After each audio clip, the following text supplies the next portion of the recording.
Question 9.32 talks about estimating the delta H of the reaction based on the following table 9.3, where it talks about the bond energy of each of the bonds we're breaking. And that ultimately goes back to what type of bond are we forming, what type of orbital overlap do we have, how strong of a bond do we have. And so all we have to do in this problem is basically look at each of the bonds we're breaking and then determine the energy of each of those bonds. So for example, here we're going to break a carbon-hydrogen bond, a carbon-hydrogen bond, a carbon-hydrogen bond. We would break a carbon-oxygen bond there, a carbon-hydrogen bond, or oxygen-hydrogen bond there. And if we look in our starting material with oxygen O2, I don't have that in my product. I'd have to break, this double bond between the two oxygens. So ultimately, I need to look at the energy of each of those, how many of them I have that I'm breaking, and then I need to look at the bonds that I'm forming. And so, for example, I'm forming 4 water molecules, so I'm forming this oxygen-hydrogen bond, this oxygen-hydrogen bond, and then these carbon-oxygen double bonds. So we need to take into account the bonds I'm breaking, the energy of those bonds, and the bonds I'm forming. When we look at the bonds that we're breaking, let's just take, for example, this carbon-hydrogen bond. What is the energy in that carbon-hydrogen bond?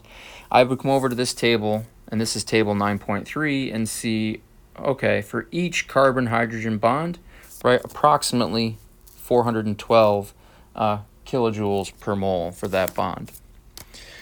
So the equation that we're going to use is the delta H of the reaction equals the summation of the bonds broken minus the summation of the bonds formed.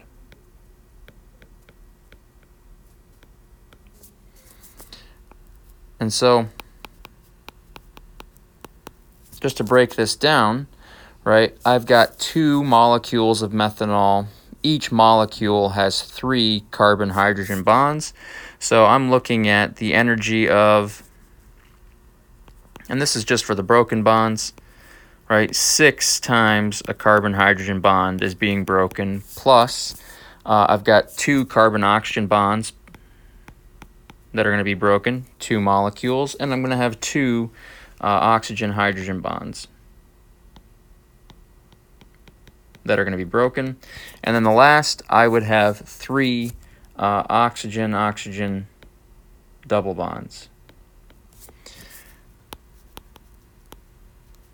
And then I'm going to look at the bonds I'm forming. I'm making 4 water molecules. Each molecule has 2 oxygen-hydrogen bonds, so that would be a total of 8 oxygen-hydrogen bonds that would be formed, plus I'm going to have 2 carbon dioxides, so 4 total carbon-oxygen double bonds that would be formed. So I need to find the energy of all of these bonds broken, and the summation of that, and then the summation of the energy of all the bonds formed, and I need to subtract those two. So delta H of the reaction. Now I'm just going to plug in the energy. So I have 6 carbon-hydrogen bonds that come at a cost of 412 kilojoules per mole, plus 2 carbon-oxygen bonds that come at an expense of 360 kilojoules per mole.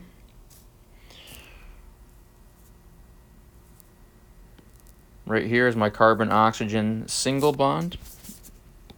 2 oxygen-hydrogen single bonds. So my oxygen-hydrogen single bond is going to come at an expense of 463. So 2 times 463 kilojoules per mole. And then the last one is going to be 3 oxygen-oxygen double bonds, which would be right down here, 497 kilojoules per mole. So plus the 3 oxygen-oxygen double bonds, 497 kilojoules per mole.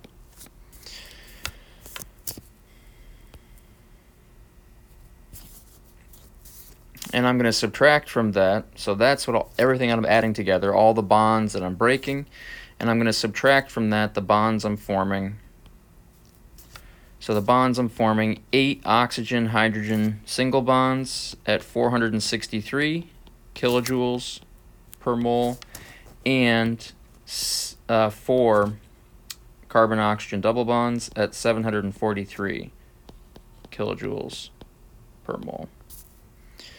So I add up all the bonds that I'm breaking, and I'm going to subtract the bonds I'm forming. So the delta H of the reaction should come out to be something like 5,609 kilojoules per mole minus the energy of the bonds formed, 6,676 kilojoules per mole. Subtract those two, the overall delta H of the reaction, looking at an energy of all the bonds broken and all the bonds formed, should be something on the order of minus 1,067 kilojoules per mole. So that's all we need to do. We need to look at all the bonds that you're breaking, the bonds that you're forming, and then count up all of those bonds and then find the energy of each of those bonds. And that's all we did using table 9.3 is just find what is the energy of a carbon-hydrogen bond, for example, or what is the energy of a carbon-oxygen bond or a carbon-oxygen double bond, for example. So hopefully that helps.